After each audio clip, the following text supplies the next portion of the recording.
Assalamualaikum warahmatullahi wabarakatuh. Perkenankanlah saya Kinanti Farizah Utami, mahasiswa PPK Prajabatan tahun 2022 dengan NIM 221135225, kelas Rombel PPK PGSDC di Universitas Sanata Dharma Yogyakarta. Perkenankanlah saya akan merefleksikan mata kuliah pemahaman peserta didik dan pembelajarannya. Review pengalaman belajar. Mata kuliah ini memberikan pengalaman belajar yang banyak untuk saya. Melalui mata kuliah ini, saya belajar bahwa menjadi seorang guru adalah hal yang sangat luar biasa. Karena guru dituntut untuk serba bisa dalam hal apapun. Bukan sekedar memberikan pengajaran dan pendidikan yang disesuaikan dengan kurikulum saja. Namun harus disesuaikan dengan kebutuhan belajar peserta didiknya. Oleh karena itu, guru harus mampu memahami karakteristik peserta didik di kelasnya.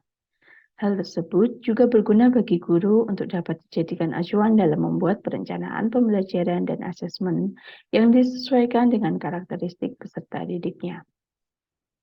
Selain itu, guru juga harus mengetahui perkembangan yang ada pada peserta didiknya. Agar guru lebih memahami cara berpikir peserta didik masih dalam tahap praoperasional atau sudah dalam tahap operasional konkret. Kemudian, dengan memahami peserta didik atau memahami karakteristik peserta didik merupakan kunci utama keberhasilan suatu proses pembelajaran. Pada mata kuliah ini terdiri dari 6 topik antara lain. Topik yang pertama mengenai teori belajar dan motivasi belajar anak. Kemudian pada topik 2 membahas tentang teori perkembangan yang berupa perkembangan kognitif, psikososial, emosional, dan juga sosial konteks. Dilanjutkan pada topik ketiga yaitu mengenai profiling peserta didik. Yang keempat mengenai topik kerangka strategi dalam pembelajaran. Dan yang kelima atau topik kelima membahas tentang pengukuran pemahaman belajar peserta didik. Kemudian dilanjutkan pada topik 6 yaitu mengenai lesson plans atau penyusunan, evaluasi, dan juga refleksi. Berdasarkan keenam topik tersebut, pengalaman belajar yang akan saya paparkan lebih lanjut, yakni pada topik 3 dan topik 6, tentang profiling peserta didik serta lesson plan atau RPP. Pada topik 3, profiling peserta didik memberikan gambaran tentang pentingnya seorang pendidik atau guru dalam memahami karakteristik peserta didik di kelasnya, di mana seberapa jauh seorang guru dapat mengenali peserta didiknya, mengetahui perbedaan yang ada pada setiap peserta didiknya, kemudian juga bagaimana cara menangani perbedaan yang ada dan guru dianjurkan untuk dapat membuat profil dari peserta didiknya dengan tujuan pembelajaran yang ada. Atau dapat dikatakan guru harus mampu memetakan peserta didik berdasarkan kemampuan, kesiapan belajar, maupun minat dan juga gaya belajarnya. Hal tersebut sangat berguna bagi guru untuk dapat mengelola kelas dan juga memberikan pengajaran dengan lebih baik. Dalam mengelola suatu kelas, selain memahami karakteristik peserta didik dan juga membuat profiling peserta didik, maka guru harus membuat suatu perencanaan pembelajaran atau RPP yang didasarkan pada profiling peserta didik tersebut. Maka topik 3 ini sangat berkesinambungan dengan topik 6 mengenai lesson plan atau RPP. Dalam membuat RPP, sangat diperlukan profiling peserta didik agar apa yang akan dibelajarkan sesuai dengan kebutuhan belajar mereka. RPP itu digambarkan sebagai seorang yang sedang melakukan perjalanan, di mana dia harus mengetahui tujuan yang akan dicapai, alokasi waktu yang digunakan, serta apa saja yang diperlukan dalam sebuah perjalanan tersebut, agar tujuannya dapat tercapai tentunya. Maka, dengan membuat RPP, guru akan dapat mencapai tujuan pembelajaran yang tepat dengan alokasi waktu yang ditentukan dan dengan penggunaan strategi serta metode yang tepat berdasarkan kebutuhan peserta didiknya. Kemudian refleksi pengalaman belajar yang dipilih. Yang pertama, pada dasarnya seluruh topik yang ada pada mata kuliah ini sangat penting dipelajari karena antar topik sangat berkesinambungan. Pada topik 3 tentang profiling peserta didik, saya mengetahui bahwa karakter peserta didik identik dengan suatu ciri, tabiat, watak, kebiasaan yang dimiliki oleh seseorang yang sifatnya relatif tetap. Sehingga karakteristik peserta didik dapat diartikan sebagai keseluruhan pola kelakuan atau kemampuan yang dimiliki peserta didik sebagai hasil dari pembawaan dan lingkungan, serta informasi terkait karakteristik peserta didik sangat diperlukan untuk kepentingan dalam perancangan pembelajaran maupun asesmen. Suatu proses pembelajaran akan berlangsung secara efektif atau tidak itu sangat ditentukan oleh seberapa tinggi tingkat pemahaman pendidik dengan karakteristik peserta didiknya. Pemahaman karakteristik peserta didik sangat menentukan hasil belajar yang akan dicapai, aktivitas yang diperlukan, dan juga asesmen yang tepat bagi peserta didik. Atas dasar ini, sebenarnya karakteristik peserta didik harus menjadi perhatian dan juga pijakan pendidik dalam melakukan seluruh aktivitas pembelajarannya. Karakteristik peserta didik meliputi etnik, kultural, status sosial, minat, perkembangan kognitif, kemampuan awal, gaya belajar, motivasi, perkembangan emosi, perkembangan sosial, perkembangan moral, serta perkembangan motorik. Untuk menciptakan pembelajaran yang baik dan terarah, maka guru perlu menyusun RPP. Dalam topik 6, dijelaskan bahwasanya selain disesuaikan dengan kebutuhan belajar peserta didiknya, RPP juga harus disesuaikan dengan kompetensi dasar. Bahkan, Hammer pada tahun 2001 menyatakan, dalam rancangan pembelajaran yang baik itu harus menyeratkan dua hal utama, yaitu coherence atau koherensi dan juga variety atau varietas. Koherensi berarti RPP memiliki pola yang logis dan ada keterkaitan antar bagian atau antar unsur yang membentuk suatu kesatuan. Kemudian varietas berarti penggunaan jenis-jenis aktivitas yang berbeda. Berdasarkan hal itu, Hermer pada tahun 2001 menyarankan sebagai guru kita harus mampu merancang RPP yang memiliki koherensi internal tanpa menghalangi peserta didik untuk melakukan berbagai jenis aktivitas yang bervariasi namun tetap relevan.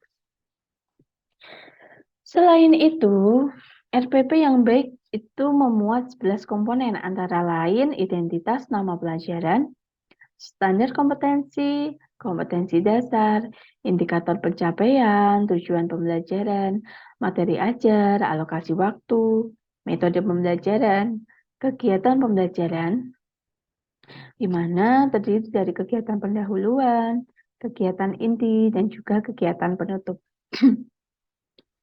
Ada komponen selanjutnya yaitu mengenai penilaian hasil belajar dan juga sumber belajar. Kemudian untuk yang kedua, saya mempelajari topik-topik yang ada pada mata kuliah tersebut menggunakan alur merdeka. Begitu juga pada topik 3 dan topik 6.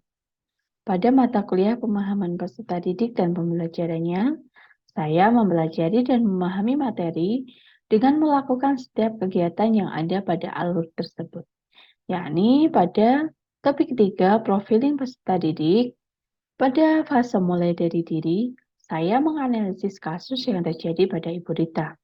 Kemudian, pada eksplorasi konsep, saya mempelajari paparan materi tentang karakteristik peserta didik yang meliputi etnik, kultural, status sosial, minat, perkembangan kognitif, kemampuan awal, gaya belajar, motivasi, perkembangan emosi, perkembangan sosial, perkembangan moral, serta perkembangan motorik. Kemudian dilanjutkan pada ruang kolaborasi. Pada fase ini, saya merevisi panduan observasi yang telah saya buat pada topik 2 dan dilengkapi dengan beberapa karakteristik yang ada pada topik 3 ini. Kemudian dilanjutkan pada fase demonstrasi kontekstual. Di fase ini, saya mempresentasikan panduan observasi yang telah direvisi dalam bentuk video singkat. Pada fase kelima, elaborasi pemahaman. Dalam fase ini, saya menyampaikan beberapa hal yang belum begitu saya pahami dan kemudian diberikan penguatan oleh dosen pada pertemuan berikutnya. Pada fase keenam, koneksi antar materi. Berdasarkan panduan observasi yang telah dibuat, maka saya melakukan observasi kepada peserta didik di kelas 3 di sekolah mitra ketika PPL 1, kemudian membuat profiling demografi berdasarkan hasil observasi. Kemudian yang ketujuh yaitu pada fase aksi nyata. Berdasarkan hasil profiling demografi, saya membuat rencana aksi nyata mengenai strategi pembelajaran di kelas 3, tema 4, pembelajaran keempat, muatan pelajaran bahasa Indonesia, PJUK, dan PPKN. Kemudian dilanjutkan pada topik 6. Pada fase mulai dari diri, saya melakukan refleksi dengan menjawab pertanyaan pemantik sebanyak 4 nomor yang didasarkan pada video mengenai lesson plan.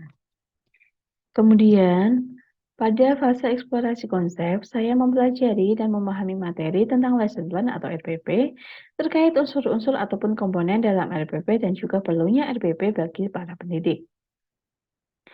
Dilanjutkan pada fase ruang kolaborasi. Dalam fase ini, saya berkontribusi dengan kelompok PPL guna merancang sebuah pameran yang mempresentasikan program pembelajaran yang sudah dilaksanakan, dievaluasi, dan direfleksikan pada saat melakukan PPL 1 di sekolah. Kemudian yang keempat, pada fase demonstrasi kontekstual, saya membuat laporan pameran hasil karya berupa video singkat terkait rencana pembelajaran yang telah dibuat dan dilaksanakan serta dievaluasikan dan juga direvisi dengan adanya tambahan berupa media konkret dan juga melaporkan video pembelajaran berdasarkan RPP yang telah dibuat. Pada fase elaborasi pemahaman, saya menyampaikan beberapa hal yang belum begitu saya pahami dan juga kemudian diberikan penguatan oleh dosen pada pertemuan berikutnya. Pada fase koneksi antar materi pada topik 6, saya membuat rangkuman yang menghubungkan materi tentang RPP atau lesson plan, khususnya penyusunan, evaluasi, dan juga refleksi dengan topik yang lain yang berkaitan dengan mata kuliah ini, dan juga dihubungkan dengan kegiatan PPL dan juga kehidupan sehari-hari. Pada fase akhir, yakni aksi nyata, di sini setelah melakukan refleksi diri terkait pemahaman pada topik ini, saya membuat rancangan atau rencana aksi nyata terkait materi rencana pelaksanaan pembelajaran atau lesson planning, khususnya penyusunan evaluasi dan refleksi selama melakukan kegiatan PPL di sekolah mitra.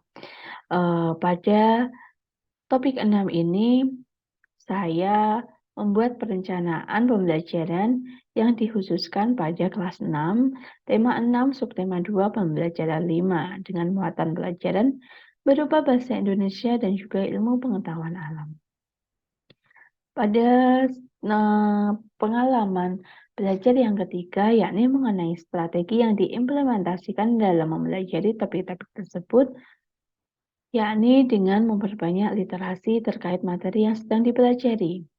Dengan mempelajari materi yang disajikan pada eksplorasi konsep, membuat catatan atau rangkuman dari setiap materi yang ada. Kemudian, selain itu juga saya berkolaborasi dengan teman sejawat untuk mendiskusikan sesuatu yang dirasa kurang mengerti, serta saling bertukar pendapat. Kemudian saya melakukan segala kegiatan yang ada pada LMS dan mengerjakan tugas sesuai tagihan yang ada pada Alur Merdeka. Selain itu, saya juga mencari sumber belajar lain seperti YouTube, jurnal, yang terkait dengan materi.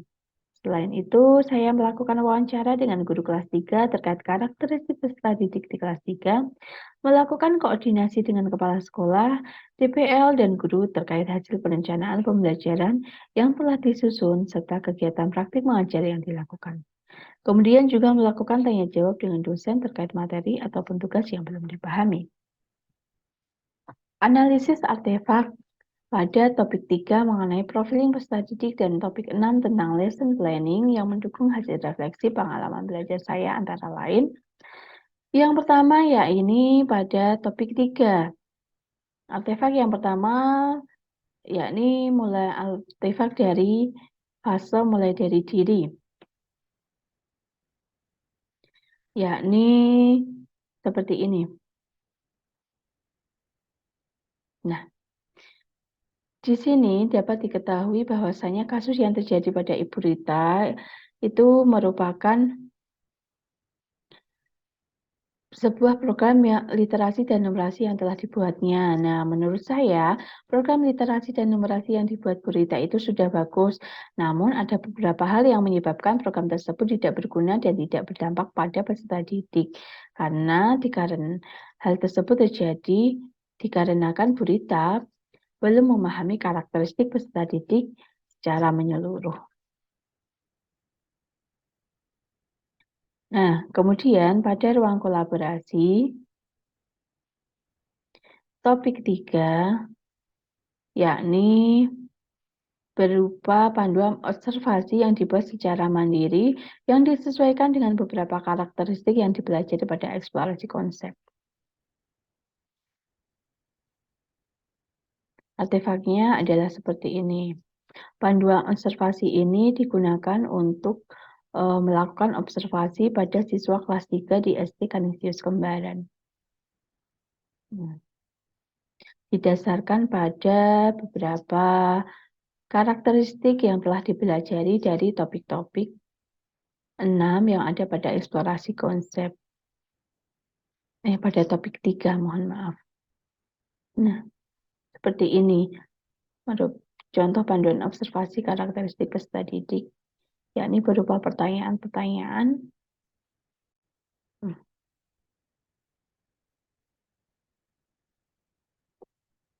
Seperti itu.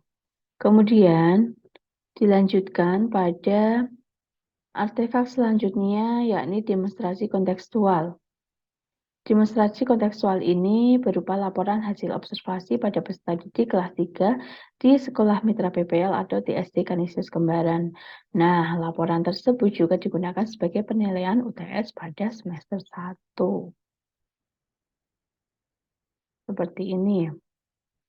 Laporan hasil observasi karakteristik peserta didik SD Kanisius Kembaran kelas 3. Nah, ini merupakan hasil observasi yang telah saya lakukan berdasarkan panduan yang telah saya buat. Seperti ini.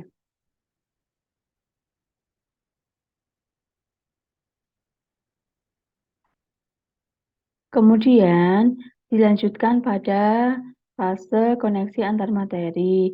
Di artefak ini berupa profiling demografi mengenai hasil observasi karakteristik peserta didik di kelas 3 SD Kanisius Kembaran yang disajikan dalam bentuk infografi seperti ini. Nah, profiling demografi peserta didik SD Kanisius Kembaran kelas 3, yakni jumlah peserta didiknya terdiri dari 19 anak, 9 laki-laki dan 10 perempuan dengan rentang usia 8-9 tahun. Nah, perkembangan fisik dan motoriknya semuanya normal serta mampu menggunakan anggota tubuhnya dengan baik sesuai dengan perkembangannya. Perkembangan sosio-emosionalnya baik serta mampu berinteraksi dengan teman dan warga sekolah dengan baik, sisanya kurang. Kemudian etnis dan budayanya peserta didik terdiri dari berbagai suku, namun mereka mampu berkomunikasi dengan bahasa keseharian yang ada. Kemudian perkembangan kognitif dan kemampuan awalnya, di sana peserta didik yang memiliki kecerdasan dengan rata kelas dan di atasnya mampu membaca dan menulis serta dapat mengikuti pembelajaran dengan baik. Nah, di situ. Di atas rata kelasnya terdiri dari 5 anak, kemudian kemampuannya yang dengan rata-rata kelas itu 10 anak, kemudian sisanya ada di bawah rata, di mana mereka masih memerlukan bimbingan khusus. Kemudian motivasi dan minat belajar mereka itu secara keseluruhan bagus, namun ada 2 anak yang membutuhkan penanganan khusus bersama orang tuanya. Kemudian gaya belajar mereka itu identik dengan auditori karena mereka lebih senang dijelaskan. Dan yang selanjutnya mengenai perkembangan status sosial dan juga moral, bahwasanya peserta didik kelas 3 di SD Kanisius Kembaran itu memiliki tingkah laku yang baik antar sesama. Mereka mampu menghargai perbedaan status sosial yang ada dan mampu menghormati guru juga orang yang lebih tua serta mampu bekerja sama dengan kelompoknya. Kemudian sisanya masih perlu bimbingan. Dilanjutkan pada link artefak pembelajaran aksi nyata. Di sini artefaknya berupa rancangan aksi nyata yang mengenai strategi pembelajaran di kelas 3 SD Kanisius Kembaran. Seperti ini artefaknya.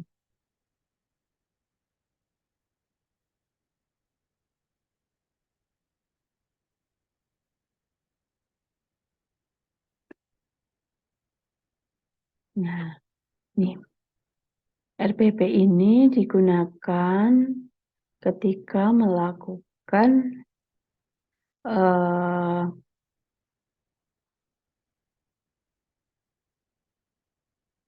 asistensi mengajar di kelas 3. Saya membuat RPP yang didasarkan dengan profiling peserta didik. Kemudian membuat RPP yang didasarkan dengan karakteristik mereka.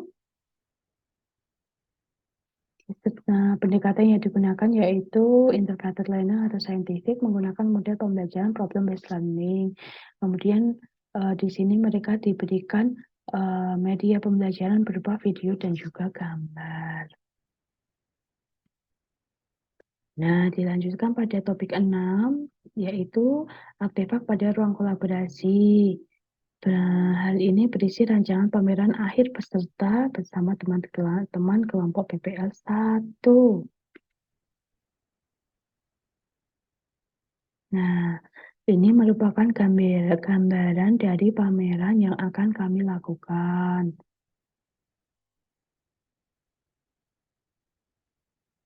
Pemaparan tiap individu ada di sini.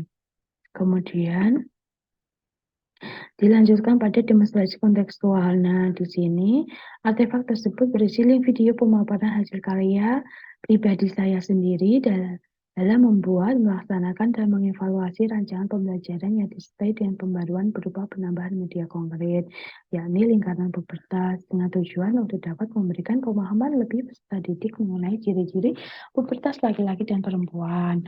Kemudian artefak pada koneksi antar materi itu berisi refleksi dan rangkuman terkait lesson plan dan keterkaitan dengan mata kuliah lain, seperti mata kuliah prinsip pengajaran dan asesmen efektif 1 DSD, mata kuliah dengan design thinking, computational thinking, filosofi pendidikan, dan juga PPL 1, serta dalam kehidupan sehari-hari. Nah, begini artefak pada koneksi antar materi. Topik 6.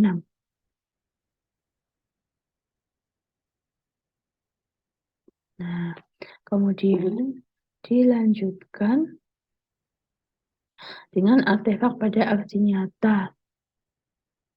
Nah, pada aksi nyata ini berisi rancangan pembelajaran yang telah disusun dengan menggunakan strategi dan metode pembelajaran yang menarik serta menggunakan model pembelajaran problem based learning dan dilengkapi dengan media berbasis ID dan konkret. Pada topik 6 ini saya membuat RPP khusus untuk kelas 6. Seperti ini.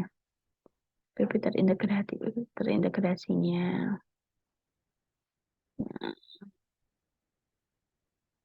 Kemudian media pembelajaran yang saya gunakan yakni berupa video pembelajaran dan juga PowerPoint serta media lingkaran berupa lingkaran pubertas. Ini membuat dengan menggunakan kardus bekas yang dilapisi dengan kertas warna dan diberikan keterangan. Dilanjutkan pada pembelajaran bermakna. Nah, pembelajaran bermakna setelah mempelajari mata kuliah ini, terutama pada topik 3 dan 6, adalah bagaimana kita sebagai guru atau pendidik harus mampu memahami karakteristik peserta didik di kelas dengan menyeluruh, agar guru mendapatkan informasi terkait peserta didik di kelasnya, meliputi kemampuan, kebutuhan belajar, minat, serta profil mereka. Hal tersebut dapat dilakukan dengan melakukan observasi dan juga wawancara kepada guru yang mengajar sebelumnya.